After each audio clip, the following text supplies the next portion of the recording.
In my book, Dismantle Hearts, the main couple of the story went through some trials and tribulations.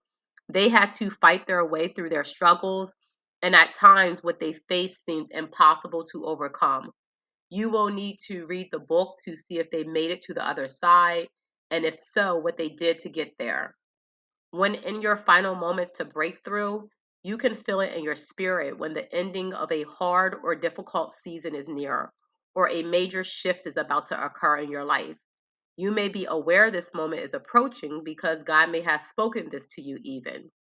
His timing and ours are different, but He's getting your attention now to mentally and spiritually prepare you for the shift that's about to take place in your life. Another way you can identify breakthrough is near is by observing the timing and shifts in the world, whether economically, politically, or even spiritually. When global patterns begin to shift, it can also be a sign that heaven is aligning something on your behalf because your purpose may be tied to it. You may also notice divine timing in your own life, things starting to align more and coming together, allows you to see that breakthrough is near. The book of Joshua in the Bible is a great reference when it comes to pushing through the final lap. Joshua was mentored by Moses. If you don't know much about the story of Moses, I recommend reading Exodus chapter 3 to see how his journey with God began. And when Moses died, Joshua was appointed by God to carry the mission forward and lead the Israelites into the promised land. God gave Joshua a strategy that defied logic to bring down the Jericho walls in one of the oldest inhabited cities in the world. If you feel you are in this area in your life where you are on the verge of breakthrough, again, you can feel it. God may have told you it's here. Let's go through some things from the book of Joshua that was done to push through and claim victory, and what you can do now to claim yours as well. One, they listened to God's strategy. Starting at Joshua 6, verse 2, it reads, But the Lord said to Joshua, I have given you Jericho, its king, and all its strong warriors. You and your fighting men should march around the town once a day for 6 days. 7 priests will walk ahead of the ark, each carrying a ram's horn. On the seventh day, you are to march around the town 7 times with the priests blowing the horns. When you hear the priest give one long blast on the ram's horns, have all the people shout as loud as they can. Then the walls of the town will collapse, and the people can charge straight into the town. So Joshua called together the priests and said, Take up the ark of the Lord's covenant, and assigned 7 priests to walk in front of it, each carrying a ram's horn.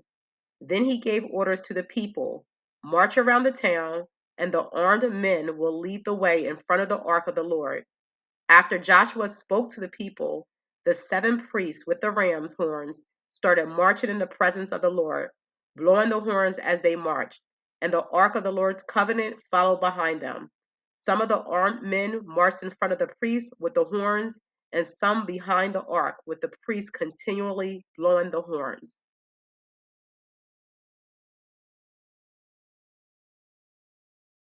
Now, this was the strategy that was given, and God's plans often go against logic. Joshua could have been like, Lord, I don't see a point in this. It doesn't make sense. You mean to tell me we need to walk around barricaded walls and shout days later and they'll fall down? It was a military strategy that didn't make sense to his human mind. But Joshua didn't argue and he went along with the strategy. God is still looking for Joshuas, people who are willing to act out of obedience, even when the instructions seem unconventional. If you're nearing breakthrough, you've likely been at this moment already. God gave you instructions and you followed through. You didn't fully understand, but you trusted.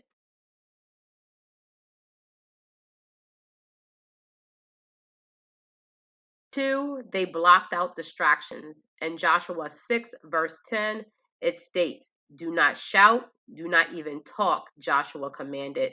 Not a single word from any of you until I tell you to shout, then shout. Joshua was very intentional about this. No murmuring, no complaining, no talking was allowed. This was critical because God's strategy was not ideal and they were walking by faith. For many, the impulse to question, vent, or doubt would have crept in, and Joshua shut it down before it could even start, especially due to the fact that they were in the wilderness for 40 years when it was supposed to take about 11 days. But because of doubt, disobedience, distractions, rebelling, losing focus, and questioning God's prior strategies, Joshua gave the command to stay silent because he was protecting the promise. That's a takeaway all in itself. For you, this is a time when you have to be locked in like never before. Breakthrough requires focus, and you need to bulldoze your way through feelings, emotions, pointless distractions, and stay on the narrow path. Don't let anything or anyone, including yourself, hold you back. Block out the noise and keep your feet on the gas.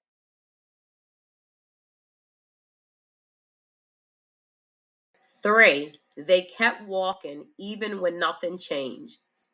In Joshua 6, starting at verse 11, it reads, So the ark of the Lord was carried around the town once that day, and then everyone returned to spend the night in the camp. Joshua got up early the next morning, and the priests again carried the ark of the Lord. The 7 priests with the ram's horns marched in front of the ark of the Lord, blowing their horns. Again, the armed men marched both in front of the priests with their horns and behind the ark of the Lord. All this time, the priests were blowing their horns. On the second day, they again marched around the town once and returned to the camp. They followed this pattern for 6 days. For 6 days, they walked around the walls with no visible progress. The walls didn't crack, they didn't shift, they didn't tremble, but they still stayed the course. The 6th day was just as important as the seventh because it proved their endurance. For you, you may be in this exact place, doing what God told you to do, walking in obedience. You know breakthrough is near, and you still see nothing. If nothing appears to be changing and you know it's your time, the key word is appear because God is working behind the scenes. You need to stay spiritually aligned. This is the moment when prayer and worship must go to another level. This is when the attacks on your mind and misleading thoughts occur the most, right before the walls fall.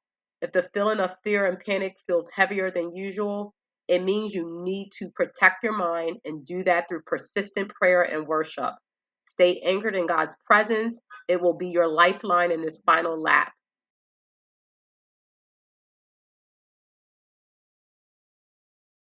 4, they shouted in faith before the walls fell. Joshua 6, starting at verse 15, reads, On the 7th day, the Israelites got up at dawn and marched around the town as they had done before. But this time they went around the town 7 times. The seventh time around, as the priests sounded the long blast on their horns, Joshua commanded the people, Shout, for the Lord has given you the town. This was the final act of obedience before the walls collapsed. The shout came before the collapse, not after. That's why praise and worship must precede the promise. When you walk into what God promised, you'll be glad you praised Him ahead of time. He deserves all of your glory and praise, and it shouldn't be predicated on what He's doing for you. His praise should continually be in your mouth.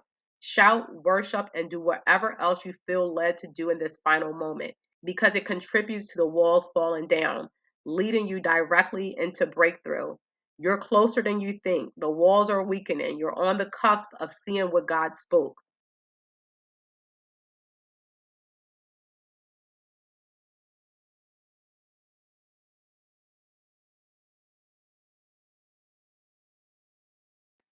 5, they walked into the promised land.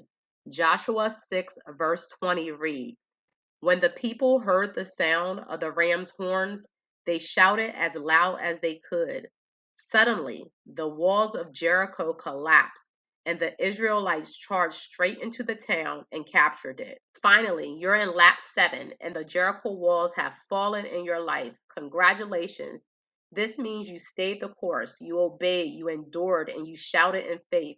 Breakthrough isn't the end, it's just the beginning of your next level, the beginning of your destiny, the beginning of your promised land. Now that you're here, you must walk in authority because God put you here, not man. You didn't go through all this to get to this moment of breakthrough and be hesitant about walking through. The scripture says the Israelites charged straight into the town, meaning they pressed into, pushed through, surged, burst into, advanced into. And this is the mindset that you need to have too.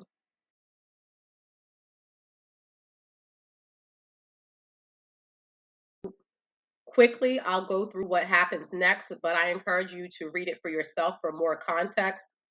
Jericho was not their first victory, but it was a major victory. It wasn't the last battle either. They had to fight to claim the rest of the land God had promised to their ancestors.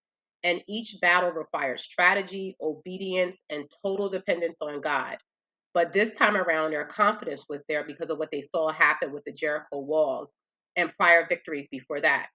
For you, this wasn't your first battle either, but it's the biggest one you had to overcome to date. And just like before, God showed his hand in your life yet again. Now your trust in him is at a higher level. You even trust yourself more. And you may say, why do I always have to fight though? I'm tired. But it was no different for those who came before you. Joshua trusted God, stayed in close relationship with him, and listened for his voice. That's how they overcame every enemy that rose up against them.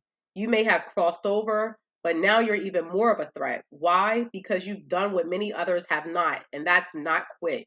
Just know you are heavily protected and God is ahead of you, always clearing the path. Another thing, even after years of fighting, there was so much remaining land to conquer that God told Joshua, you are getting old. I myself will drive these people out of the land ahead. Again, land that was promised to their ancestors by God. The battling through partnership with God to conquer the land eventually came to a halt, and God said, I'll take it from here. He was there the entire time, but they had to put some skin in the game too. The same thing with you. Victory is rigged in your favor. But if you get everything without a fight, you won't appreciate it once you do possess it. Also, God already made plans for the land that wasn't even conquered yet and gave instructions on how to divide it. This is the land that they didn't have to fight for. He already included it in the head count because it was a sure thing. Because who can come up against the Lord? No one can. The same thing with you. There's things that God already have your name on, reserved just for you. You may not see it yet, but it's already accounted for. No one can take your place, boot you out of your spot, or claim what's yours. If God says it belongs to you, there's nothing anyone can do about it. In Joshua 14:5, it states Joshua then divided the possessed land in strict accordance with the Lord's commands to Moses. God made the promises to their ancestors to give them the promised land. And the same thing can be true for you. You may not know what God spoke to your ancestors, but what he's giving you now may be the fulfillment of something spoken generations ago. You're not just walking into a promise, you're walking in legacy. You owe it to yourself and future generations to carry out the plan that God has for your life.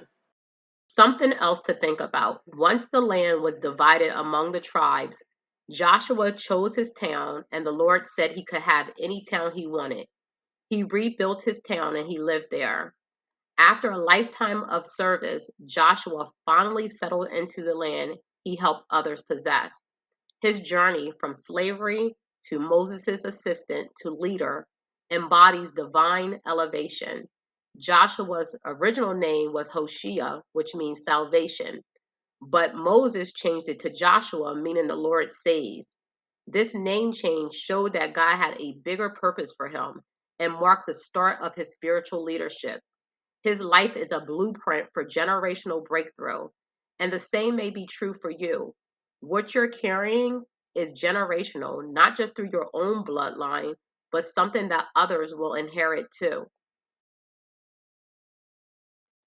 In closing, I'm going to read Joshua 21, verse 43 through 45, which is important for you to ponder on for your own life.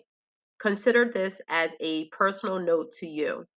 So the Lord gave to Israel all the land he had sworn to give their ancestors, and they took possession of it and settled there.